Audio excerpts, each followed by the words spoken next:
ஐயா உங்களுடைய பேர் என்னங்க ஐயா? சந்தானம், கே சந்தானம். ஆசிரியராக இருந்து ஓய்வு பெற்றிருக்கிறேன். அதன் பின் ஜோதிடம் படித்து ஜோதிடம் கிளாஸ் எடுத்துக்கிட்டு இருக்கிறேன் 20 ஆண்டுகளாக. 2000 ஓய்வு பெற்றேன். 2000 ஜோதிடம் படித்தேன். அந்த பள்ளிக்கூடத்திலே என்னை ஆசிரியராக என்னுடைய குருநாதர் நியமனம் பண்ணிட்டார்.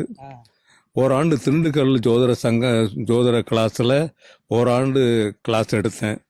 அப்புறம் பழனியில் ஒரு 3 ஆண்டு, கரூரில் ஒரு 7 ஆண்டு, இப்போ இங்கே பூத்தாம்பட்டியில் ஒரு 10 ஆண்டு, இப்போ 13வது செட்டு போயிட்டு இருக்குது.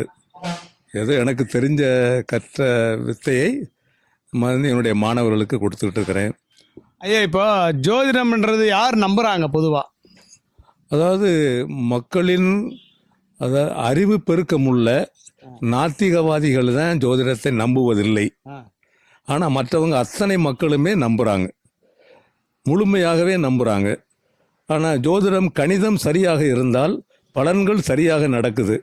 அப்போ பலன்கள் சரியாக நடக்கும்போது எதிர்மறையான எண்ணங்கள் உள்ளவங்க கூட ஜோதிடம் உண்மைங்கிறத பின்னாளில் உணர்ந்துக்கிறாங்க.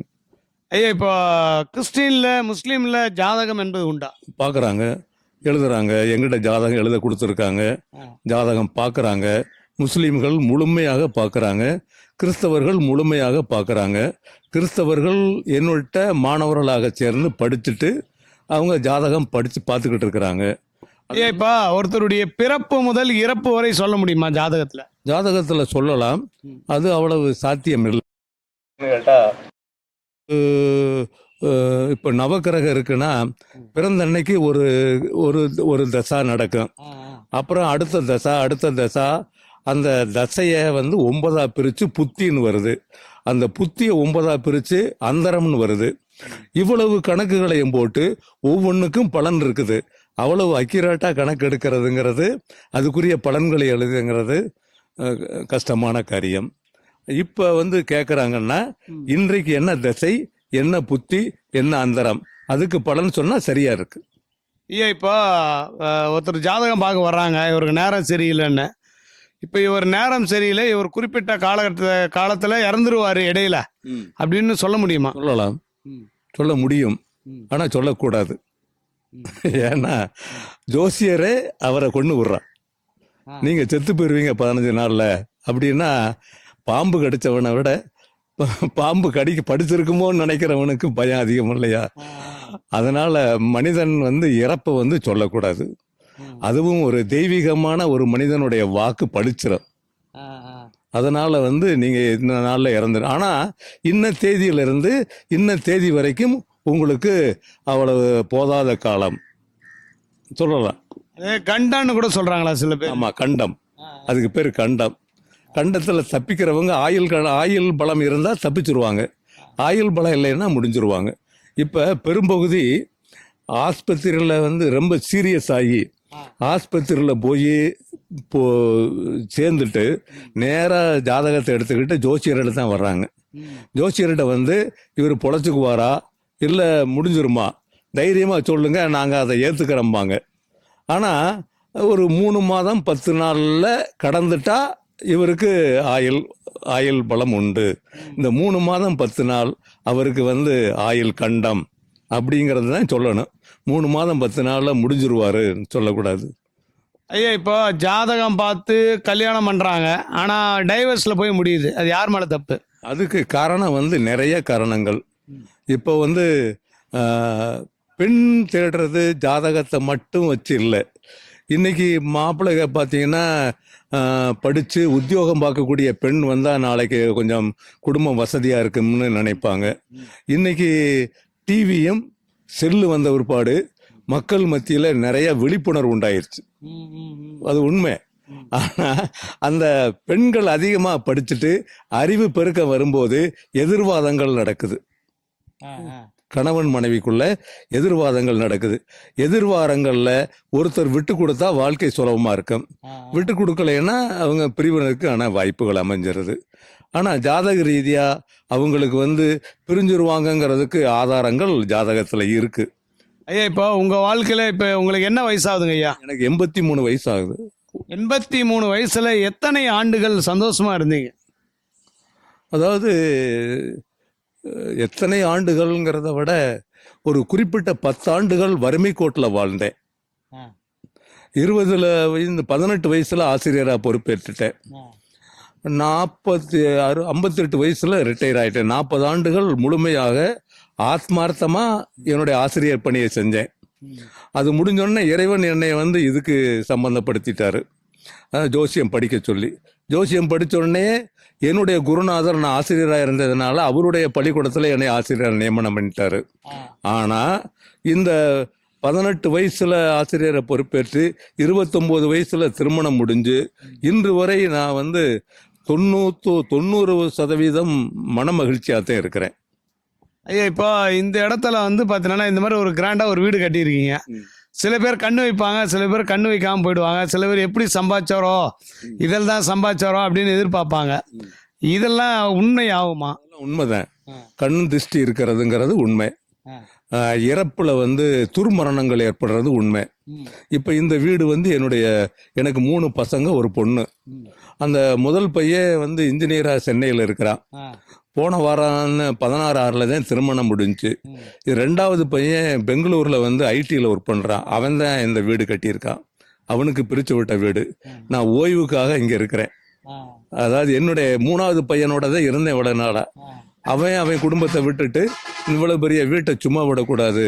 ரெண்டாவது நமக்கு இனிமேல் ஓய்வா இருந்தா போதும், கடுமையா உழைச்சிட்டோம், பிள்ளைகளை நல்லா வளர்த்துட்டோம், போதும் அப்படிங்கிற மனநிலையில ஓய்வா இருக்கும்போது என்னுடைய ஞாயிற்றுக்கிழமை தவறாம கிளாஸ் நடந்துகிட்டு இருக்கு இந்த இடத்துல.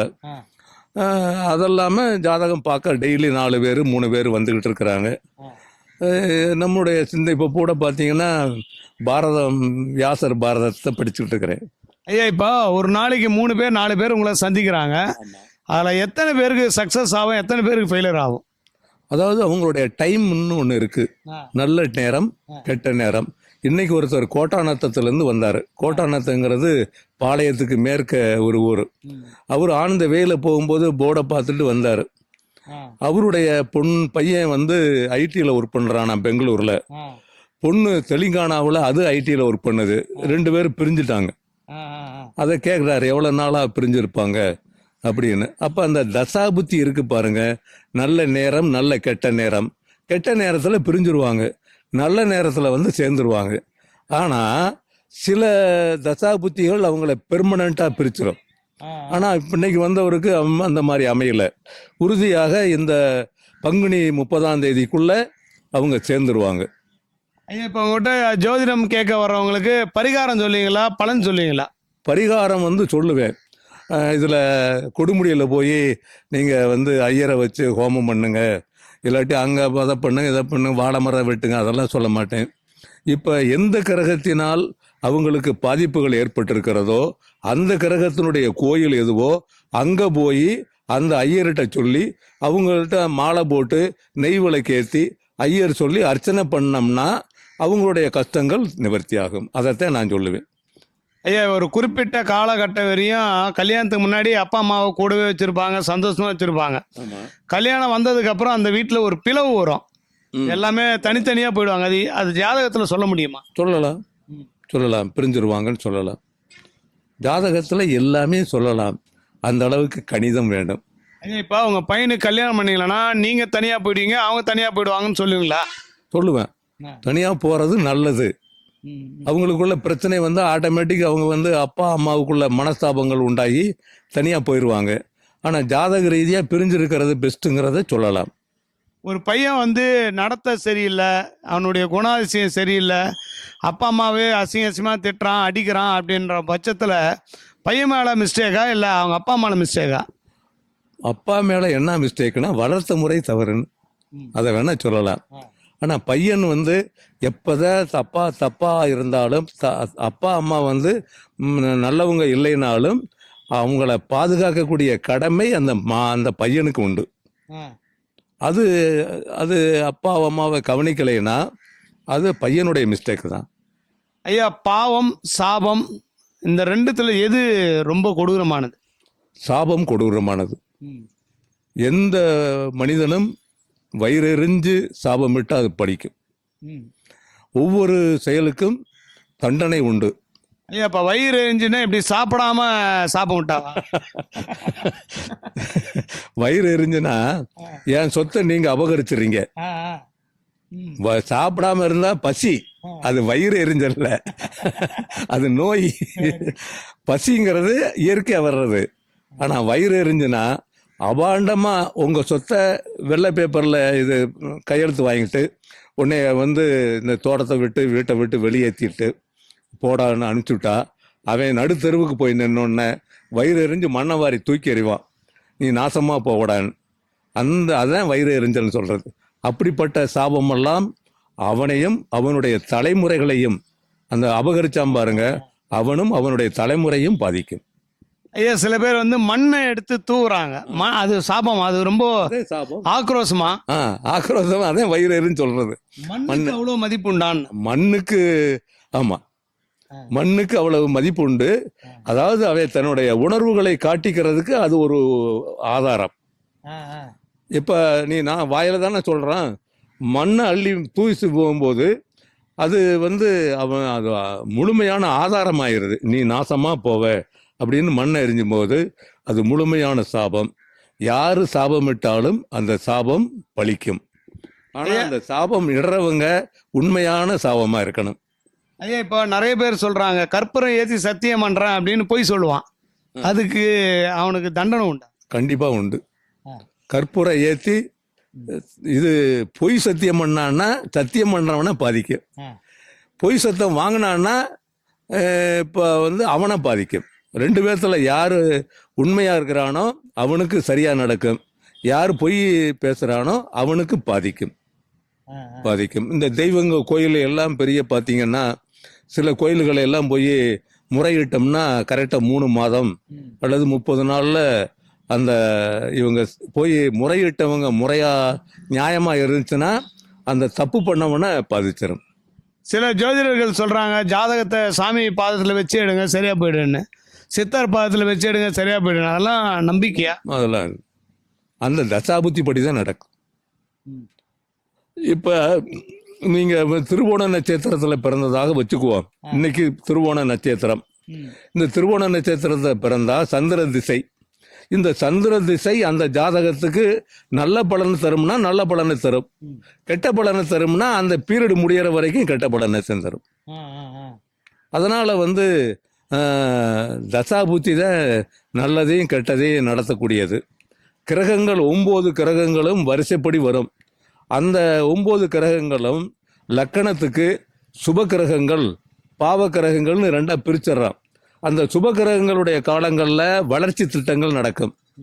வீடு கட்டுறது, கார் வாங்கிறது, கல்யாணம் நடக்கிறது, குழந்தை பாக்கியம் நடக்கிறது, இப்படி எல்லா சுபகாரியங்களும் அந்த சுப தசாவில் நடக்கும். பாவ தசாவில், கெட்ட தசாவில் ஆக்சிடென்ட் ஆகிறது, விபத்து ஏற்படுறது, பதவி போகிறது, பொருள் இழக்கிறது, கஷ்டப்படுறது, சாப்பாட்டுக்கு கூட கஷ்டங்கள் வரக்கூடிய அமைப்புகள்லாம் அந்த கெட்ட தசாவில் நடக்கும். அது நடந்தே தீரும். ஐயா இப்போ உங்ககிட்ட யாராவது ஒருத்தராவது இங்கே ஐயா எனக்கு புதையில் இருக்கிற இடத்த சொல்லுங்கன்னு சொல்லியிருக்காங்களா? இல்லை லாட்ரி சீட்டில் எனக்கு லக்கியில் எனக்கு வேணும் 1 கோடி ரூபா அப்படி என்கிட்ட கேட்டதில்லை. இல்லை அந்த மாதிரி நடத்தி வைக்க முடியுமா? ஒரு குறிப்பிட்ட திடீர்னு ஒரு தனம் வரும் அப்படின்னு வேணா சொல்லலாம். திடீர்னு ஒரு ஒரு குறிப்பிட்ட அதிர்ஷ்டம் வரும் அப்படின்னு சொல்லலாம். அது நடக்கும்.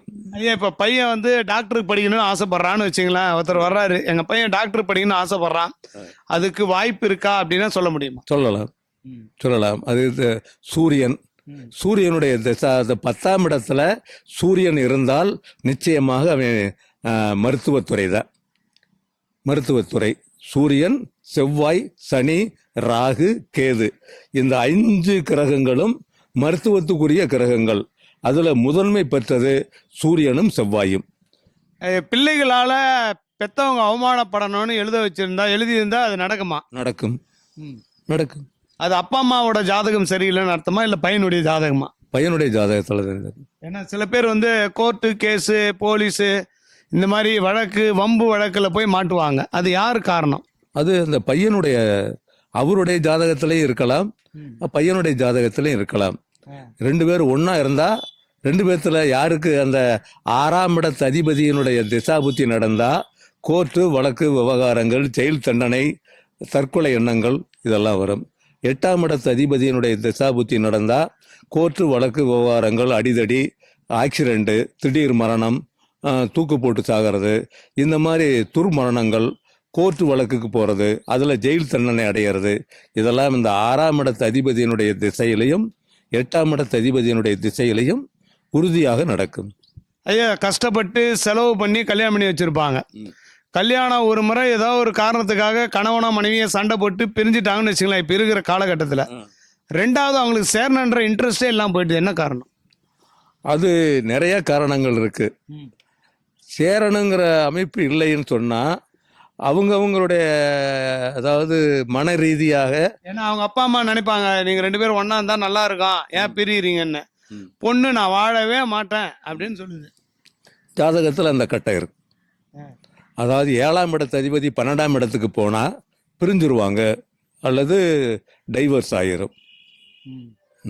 அந்த மாதிரி ஜாதகத்தில் இவங்க திருமணம், இப்போ எனக்கு தெரிஞ்சவர் ஒருத்தர் இங்கே பக்கத்து ஊர் தான். அவரு பையன் ஃபைனான்ஸ் வச்சிருந்தான் ஆந்திராவில். தேனியில் போய் பெரிய இடம், இவங்களும் நல்ல வசதி வாய்ப்பான அவங்க. கல்யாணம் பண்ண இடமும் ரொம்ப வசதி வாய்ப்பான இடம். ஆனால் அந்த சமூக அந்தஸ்துக்கு தகுந்த மாதிரி பொண்ணு கட்டணம்னு போய் கட்டிட்டாங்க. கல்யாணமெல்லாம் முடிஞ்சிருச்சு. கல்யாணம் முடிஞ்சோடனே அந்த பொண்ணு என்ன பண்ணுச்சுன்னா, பாத்ரூம் போயிட்டு வரேன்னு போயிட்டு கழுத்து அறுத்துக்கிச்சு. கழுத்து அறுத்துட்டு உடனே வந்தோன்னா அப்புறம் அவங்களுக்குள்ள பேசி மாப்பிள்ளை வீட்டுக்கு 5 லட்ச ரூபா கொடுத்துறதுன்னு முடிவு பண்ணி பிரிஞ்சுட்டாங்க. ஒரு 6 மாதம் கிரமிச்சு அந்த பையனுடைய அப்பா எங்கிட்ட கொண்டாந்து ஜாதகம் கொடுத்தாரு. கொடுத்துட்டு நான் முதல் தாரம் கல்யாணம், அப்போ எனக்கு பால் பழக்கமே தவிர நடந்த சம்பவம் தெரியாது. அப்போ கேட்டேன், இந்த மாதிரி முதல் தாரம் டைவர்ஸ் ஆகிறதுக்கு வாய்ப்பு இருக்கு அப்படின்னா. அப்புறம் அந்த கதையை சொன்னார். சொன்னோன்னா 2ஆம் தாரம் பண்ணலாமான்னு. 2ஆம் தாரமும் அடிபடும்ட்டேன். 2ஆம் தாரமும் நீங்கள் உங்கள் கௌரவத்துக்கு பார்த்து பண்ணீங்கன்னா பாதிப்பு ஏற்படும். இல்லை அன்றாடு கூலி வேலைக்கு போய் சாப்பிட்ற மாதிரி அந்த வறுமை கோட்டில் இருக்கிற பொண்ணுக்கு வாழ்க்கை கொடுத்தீங்கன்னா கொஞ்சம் உயர்வாக வரும். அப்போ கணவன் மனைவிக்குள்ள கருத்து வேறுபாடு இருந்தாலும் அந்த பொண்ணு அட்ஜஸ்ட் பண்ணி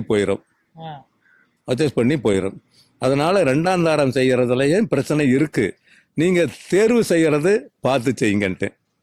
அப்புறம் என்னதான் முடிவு பண்ணாங்க? அப்புறம் என்ன பண்ணாங்கன்னு தெரியல. பட் 2ஆம் தாரம் கல்யாணம் பண்ணிட்டாங்க, நல்லா இருக்கிறாங்க. ஐயா, இப்போ ஒரு பெண்ணை தொட்ட ஒரு ஒய்ஃப் வந்தா சில பேர் பெரிய ஆள் ஆயிடுவாங்க, சில பேர் கீப் வந்தா பெரிய ஆள் ஆயிடுவாங்க. அது என்ன யோனி பொருத்தம்? யோனி பொருத்தம்ங்கிறது ஆண் பெண் உறவு இருக்கு பாருங்க. ஒருத்தர் விரும்பும் போது இன்னொருத்தர் விரும்ப மாட்டாங்க. ஒருத்தர் 2 பேரும் விரும்பும் போது அது அந்த அவங்களுடைய உடல் ரீதியான உறவுகள் இருக்கும். அந்த யோனி பொருத்தம்ங்கிறது அதே அதனுடைய அர்த்தம். ஆனா இது ஒரு கல்யாணம் பண்ணி ஒரு பொண்ணு வந்த ஒருபாடு அதிர்ஷ்டம் வருதுன்னு சொன்னா, அதிர்ஷ்டமான தசாபுத்தி வரும்போது தான் அந்த குடும்பத்துக்கு வளர்ச்சி இருக்கும். கீப்புக்கு எவ்வளவுதான் கீப்பு வச்சாலும் அது இவங்களுக்கு வளர்ச்சி தராது. இவன் செலவுல பண்ணணும் கீப்புக்கு. அது எப்படி வளர்ச்சி வரும்? உண்மையான மனைவி யாரோ அவங்களுடைய தசாபுத்தி வரும்போது உண்மையான வளர்ச்சி இருக்கு. சொல்லுங்க. எனக்கு தெரிஞ்ச ஒரு மியூசிக் டைரக்டர் அந்த மாதிரி வச்சிருந்து பெரிய ஆள் ஆயிட்டாரு. அவர் பேர் நான் சொல்ல விரும்பல. அது பேரையானது கீப் பண்ணதுனால இல்ல, இவருடைய கால நேரங்கள் தசாபுத்தி உயர்வா இருந்ததுனால ஆயிருக்கிறார். கீப்புங்கிறது என்ன? பெர்மனண்டா வீட்டுல வச்சுக்க முடியுமா? குழந்தை பெற்றா இவருடைய வாரிசுன்னு சொல்ல முடியுமா? அதெல்லாம் இல்லாதது எப்படி அவருக்கு இம்ப்ரூவ்மெண்ட் கொடுக்கும்? அது அங்கீகாரம் இல்லாத ஒரு மனைவி.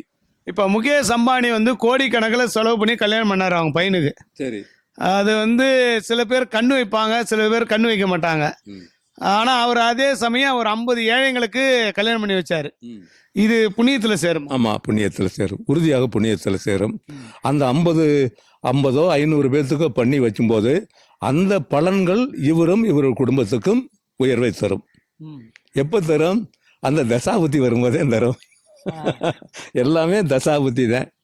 ஆடம்பரமா கல்யாணம் பண்ண குடும்பங்கள் சிலது பிரியுது. ஆடம்பரமே இல்லாம கோயில்ல பண்ண கல்யாணங்கள் ஓஹோன்னு இருக்குது. அது நேரம் காலமா எப்படிங்க ஐயா? நேரங்காலம்தான், அதுல எந்த சந்தேகமும் இல்லை. இப்ப பாத்தீங்கன்னா இன்னைக்கு வந்தவர் கல்யாணம் பண்ணி 6 மாதம் கூட ஆகல, அந்த பொண்ணு கன்சீவா இருக்குது. அந்த பொண்ணு தனியா பிரிஞ்சு அம்மா வீட்டுக்கு வந்துருச்சு, அவரு தனியா இருக்கிறாரு. இந்த பிரிவுக்கு காரணம் என்னன்னா, அந்த பொண்ணு இன்றைய காலகட்டத்துக்கு தேர்ந்த கூடுதலான அறிவு பெருக்கம் உண்டாதனால எதிர்வாதங்கள் பண்ணிட்டு பிரிஞ்சிடறாங்க. அதனால ஜாயிண்ட் அக்கௌண்ட் போடு, உன் பணத்தெல்லாம் போடு, எனக்கு தேவைப்பட்டவள நான் பணத்தை எடுத்துக்கிறேன்னு அந்த அம்மா சொல்லுது. அந்த பொண்ணும் ஐடி இதில் ஒர்க் பண்ணி சம்பாதிக்குது, அவனும் சம்பாதிக்கிறான். நீ சம்பாதிக்கிற காசு பூரா எனக்கு வேணும், அதனால ஜாயிண்ட் அக்கௌண்ட் போட்டு விட்டு பேங்க்ல போடு, நான் தேவைப்பட்டவ எடுத்துக்கிறேங்கிறான். அவன் என்ன சொல்றான், உனக்கு ஆஸ்பத்திரி கன்சீவா இருக்கிற, ஆஸ்பத்திரி போற, செலவு வேணும்னு சொன்னா எவ்வளவுன்னு சொல்லு, நான் அனுப்பி வைக்கிறேன், உன் அக்கௌண்ட்ல போட்டு விட்டுறேங்கிறான். இப்ப அறிவு, பெண்ணுடைய அறிவு பெருக்கம், நான் அப்படிங்கிற அந்த உணர்வு தானே அவங்களுக்குள்ள பிரிவினைக்கு காரணமா இருக்கு. யோசிச்சு பாருங்க. அது மாதிரி பெண்கள் எவ்வளவுதான் படித்தாலும் அடக்கமா இருந்து கணவனுக்கு கட்டுப்பட்டு இருந்தா தான் அந்த வாழ்க்கை. ஒருத்தர் பெண்ணா இருக்கிறவங்க கலெக்டரா இருக்கிறாங்க, ஐஏஎஸ்ஸா இருக்கிறாங்க, மிக உயர்ந்த பதவியில் இருக்கிறாங்க. அதே மாதிரி உயர்ந்த பதவியில் உள்ளவங்களை கல்யாணம் பண்றாங்க இல்லையா? அப்ப அவங்களும் குடும்பம் நடத்துறாங்க, குழந்தை குட்டி பெத்துக்கிறாங்க. அப்ப அவங்களுடைய சாஃப்ட்னஸ், அமைதியான தோற்றம், கணவன் மதிச்சு, குடும்பம்ங்கிறது ஒண்ணு, தொழிலுங்கிறது ஒண்ணு, கல்விங்கிறது ஒண்ணு, அந்த பாகுபாடு யாரு இருக்காங்களோ அவங்க வாழ்க்கை சிறப்பா இருக்கு. ஐயா, இப்போ ஒரு குறிப்பிட்ட காலகட்டம் வரை ஒரு மனிதன் மகிழ்ச்சியா இருக்கலாம், ஒரு குறிப்பிட்ட காலம் வரை நெகட்டிவாக தான் இருக்கணும் அப்படின்றது எழுதப்பட்டிருக்கு. இருக்கு. அது அந்த ஜாதகப்படி. ஏன்னா சில பேர் சொல்றாங்க ஓஹோன்னு வாழ்ந்த குடும்பம்னு. ஓஹோன்னு வாழ்ந்த குடும்பம் ஆரம்ப காலத்துல தசாபுத்தி, நல்ல தசாபுத்தி வர்ற காலங்களில் ஓஹோன்னு வாழ்ந்திருப்பாங்க. கெட்ட தசாபுத்தி இருக்கிறதெல்லாம் அழியணுங்கிற தசாபுத்தி வரும்போது போயிடும். அது அவங்களுடைய ஏதாவது இந்த பூர்வ ஜென்மத்துல அவங்க ஏதாவது தர்மங்கள் பண்ணி இருந்தா ஓரளவுக்கு பாதுகாக்கப்படும், இல்லாட்டி பாதிக்கும். வித்து சில பேர் சொத்தை வித்து சாப்பிட்டுமா, அது திமிரு. உழைக்காம குன்றி தின்னா இது குன்றும் அழியும், குந்தி தின்னா குன்று அழியுமா. உட்காந்துக்கிட்டே தின்னா என்ன பண்ணு, செலவுக்கு என்ன பண்றது? அதாவது ஒரு பழமொழி இருக்குது, சொல்லக்கூடாது. மாடு போய் மேயுது, சும்மா இருக்கிற மாடு நல்லா மேய்ஞ்சுக்கிட்டு இருக்கு, சும்மா இருக்கிற மாடு போய் என்ன பண்ணு, நாக்க போட்டு இழுக்க. அந்த மாடு மேயுமா? மேயாது. சாணம் கெட்டு அந்த மாட்டையும். அதே மாதிரி சும்மா இருக்கிறவன் இவனுக்கு பொழுது போகணும் இல்லையா, இவன் எப்படி சும்மா இருப்பான்? இவன் இன்னொருத்தனை போய் வாடா போலாம், அங்க போயிட்டு வரலாம், இங்க போயிட்டு வரலாம்பா, இல்லாட்டி சீட்டாடலாம்பா, தண்ணி போடலாம்பா. அப்ப யார் ஒருத்தர் வேலை வெட்டி இல்லாம சும்மா இருக்கிறானோ அவனும் கெட்டு, அவன் யாரோட சார்ந்து இருக்கிறானோ அவனையும் கெடுத்துறேன். ஐயா, சில பேர் சொல்றாங்க ஓடி ஆடி சம்பாதிச்சதுனால தான் இன்னைக்கு நான் உட்காந்து சாப்பிட்றேன், அப்போ நான் ஓடாமல் இருந்தேன்னா இப்போ உட்காந்து சாப்பிட முடியாதுன்றாங்க. அதெல்லாம் உண்மைதான். எவ்வளோ கஷ்டப்பட்டு சம்பாதிக்கிறவன் தானே உட்காந்து சாப்பிட முடியும், தானாவா வரும்? ஒரு மனிதனுடைய வருமானம் எங்க இருக்குது? தொழில தானே. தொழில் இல்லாம வருமானம் வரக்கூடியது ஏதாவது இருக்கா? எதுவுமே கிடையாது. இப்ப விவசாயம் பண்றான்னா அது ஒரு தொழில். இல்லை, சில பேர் நினைக்கிறாங்கல்ல, என் பையன் கஷ்டமே படக்கூடாது, உனக்கு வாடகை நான் கொடுத்துட்றேன், சாப்பிட்றதுக்கு நான் கொடுத்துட்றேன், செல்லுக்கு நான் கொடுத்துட்றேன்னு எல்லாத்தையுமே உரிமை கொடுப்பாங்க. நல்லதா? அது நல்லது இல்லை. அவனை உழைக்க வைக்கணும், அப்பதானே அதனுடைய பொருள் தெரியும். இப்ப இந்த வீடு ஒரு 50 லட்ச ரூபா ஆயிருக்குன்னு வச்சுக்குவோம். இவனுடைய இப்ப என் பையனும் கட்டிக்கிறான், இந்த 50 லட்சத்தையும் அவன் எப்படி சம்பாதிச்சான், எப்படி அதை செலவு பண்ணாங்கிறது அவனுக்கு தான் தெரியும். ஆனா அவன் மகன் இப்போ 10வது படிக்கிறான், அவனுக்கு இந்த வீட்டினுடைய அருமையும், இந்த வீட்டுக்காக அவங்க அப்பையும் பட்ட கஷ்டமும் சம்பாரிச்ச முறையும் தெரியுமா? தெரியறதுக்கு வாய்ப்பு இல்லை இல்லையா? அதனால அவன் கஷ்டப்பட்டு சம்பாதிக்கிறவனுக்கு தான் அந்த பொருளுடைய அழுத்தமும் அருமையும் தெரியும். ஐயா, எந்த திசையில வீடு இருந்தால் மிகப்பெரிய யோகம்? அது ஒவ்வொரு நட்சத்திரத்துக்கு தகுந்த மாதிரி அந்த திசை வாசல் படி தானே. வாசல் படி வைக்கிறது, அதாவது ஜாதக கட்டத்தில் கிழக்கு திசைக்கு இன்னென்ன ராசி, இப்போ மேசம், சிம்மம், தனுசு கிழக்கு திசை, வந்து இப்படி 4 திசைக்கு என்னென்ன ராசின்னு இருக்கு. அந்த ராசிப்படி இருக்கலாம். ஆனா இந்த ராசிப்படி வீடு கட்டுறான், இவனுடைய வீடுப்படி. இவன் மகனுக்கு வேற ராசி வருது, அப்ப வீட்டை இடிச்சிடுறதா? கட்டுறவங்க தான் கணக்கா? ஆமா, கட்டுறவங்க அன்னைக்கு உள்ள கால நலத்துக்கு கட்டிக்கிறாங்க. அப்புறம் மகன் வந்தான்னா அதுல வாழ்ந்துக்க வேண்டியதான். இப்ப சயின்டிபிக்கலா இந்த தசா புத்தி இந்த அவங்க ராசிப்படின்னு இல்லாம பொதுவா தென் திசையும் வட திசையும் காத்து வந்து நமக்கு உள்ளுக்கு வரும்போது வைப்ரேஷன் கிடைக்குது வீட்டுக்கு. சொல்றது புரியுதுங்களா? தெற்கிருந்து வர்ற காற்று வீட்டுக்குள்ள வரும்போது வைப்ரேஷன், இந்த பக்கம் இருந்து வர்ற காற்று வைப்பு. ஆனா கிழக்கையும் மேற்கே இருந்து வர்ற காற்று வைப்ரேஷன் கிடைக்காது. நம்ம அதை அனுசரிச்சு வீட்டுக்கு வைப்ரேஷன் இருந்தா தான் ஆக்டிவா இருக்க முடியும். இப்போ உங்களுக்கு வந்து எவ்வளவுதான் இருந்தாலும் உடல் பலமும் 2வது மனபலம் இருந்தா தானே நீங்க அந்த உடல் பலத்தை உபயோகிக்க முடியும். அப்போ மனோபலம் கிடைக்கிறதுக்கு என்ன பண்ணணும்? உங்க ஆத்மாவை திருப்திப்படுத்தி இருக்கணும். ஆத்மா திருப்தியா இருந்தா எண்ணங்கள் நல்லா இருக்கும். இல்லைங்கய்யா, சில பேர் வீடு மாறினா டக்குன்னு செட் ஆயிடும் நினைச்சு மாறிடுவாங்க. அந்த வீட்டுக்கு போய் அப்படிதான் இருப்பாங்க. அந்த தசாபுத்தி அவனுடைய கெட்ட நேரம் முடிகிற வரைக்கும் எந்த வீட்டுக்கு போனாலும் அப்படித்தான் இருக்கு. அந்த காலகட்டங்கள் முடிஞ்சிச்சுன்னா எவ்வளவு மோசமான வீட்டில் இருந்தாலும் வளர்ச்சி இருக்கும். சில பேர் சொல்றாங்க, சில வீடுகள்ல என்ன பண்ணுவாங்கன்னா அந்த வீட்டில் வந்து துர்மரணங்கள் ஏற்பட்டிருக்கும். அதாவது அப்பா அந்த வீட்டுக்காரங்களுடைய அப்பா பெரியப்பா அவங்க வகையில யாராவது தூக்கு போட்டிருப்பாங்க, பாய்சன் அடித்து இறந்துருப்பாங்க. அந்த ஆவி அந்த வீட்டில் இருக்கும். அந்த வீட்டுக்கு இவங்க புதுசா வாடகைக்கு குடி போகும்போது அந்த வீட்டுக்கு ஒரு பெரிய ஹோமம் பண்ணணும். அதாவது அந்த தீய சக்தின்னு அந்த வீட்டை விட்டு வெளியே போறது மாதிரி நல்ல மந்திரம் தெரிஞ்ச ஒரு ஐயரை வச்சு ஹோமம் பண்ணிட்டு அந்த வீட்டுக்கு போனா அந்த துர்மரணத்தினால் ஏற்படக்கூடிய பாதிப்பு இருந்தால் அது நீங்கிரும். இந்த போறவங்களுக்கு கெட்ட நேரமா இருந்து அங்க போனா இந்த வீட்டுல இருந்தாலும் கஷ்டம் இருக்கு, அந்த வீட்டுக்கு போனாலும் கஷ்டம் இருக்கு. அந்த பீரியட் முடியணும். ஐயா, வீட்டு உள்ள வெளிச்சம் வர்றது நல்லதா எப்படிங்க ஐயா? வீட்டுக்கு வெளிச்சம் வர்றது பெஸ்ட், நல்லது. இருட்டா இருக்கிறது ஒரு தீபம் ஏத்துனா வெளிச்சமாயிருது இல்லையா? இருட்டில் போய் தொலைவுவாம். ஆனா வெளிச்சமா இருந்துச்சுன்னா நம்ம எல்லா காரியத்தையும் செயல்படலாம். ஏன்னா இருட்டா இருக்கிற வீட்டுல சில பேர் பகல் நேரத்துல லைட் போட்டு வச்சிருப்பாங்க. அது கவனக்குறைவு. பகல் நேரத்துல லைட்டு போட்டு இருக்கிறான்னா அது அவங்களுக்கு பணம் எலக்ட்ரிக் பில் கட்டுறதுக்கு அவங்களுக்கு தாராளமா இருக்குது. கவனிப்புகள் அந்த குடும்ப பெண் இருக்காங்க இல்லையா, அவங்களுடைய கவனக்குறைவு. ஒரு வீட்டு உள்ள கீழே இறங்கி போறது நல்லதா இல்ல மேலே ஏறி போறது நல்லதா? அதாவது மேலே ஏறி போறதான் பெஸ்ட்ன்னு சொல்லுவாங்க. ஆனா அந்த வீடு கட்டுற அமைப்புகள் எப்படிங்கிறத பொறுத்து தான் இருக்கு.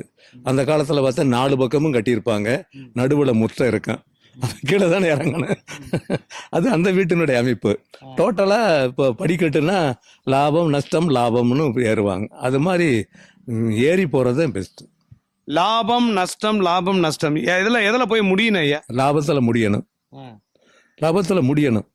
இப்ப இந்த கருப்பு இருக்கு, லாபம் நஷ்டம் லாபத்துல கால் வைக்கிறோம். அது மாதிரி முடியணும். நஷ்டத்துல வைக்க கூடாது. நஷ்டத்துல கால் வைக்க கூடாது. நிறைய பேர் தொழில் ஆரம்பிச்சு சக்சஸ் இல்லாம தோத்துருவாங்க தொழில்ல. அது என்ன காரணம்? அது அவனுடைய கெட்ட நேரம்.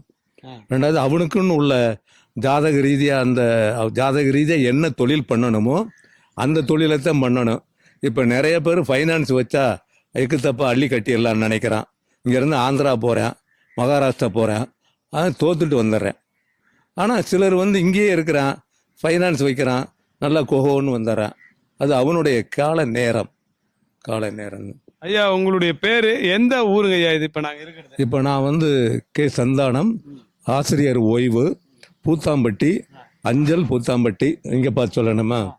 கே சந்தானம், ஆசிரியர் ஓய்வு, பூத்தாம்பட்டி போஸ்ட், வேடசந்தூர் தாலுகா, திண்டுக்கல் ஜில்லா, 624-702.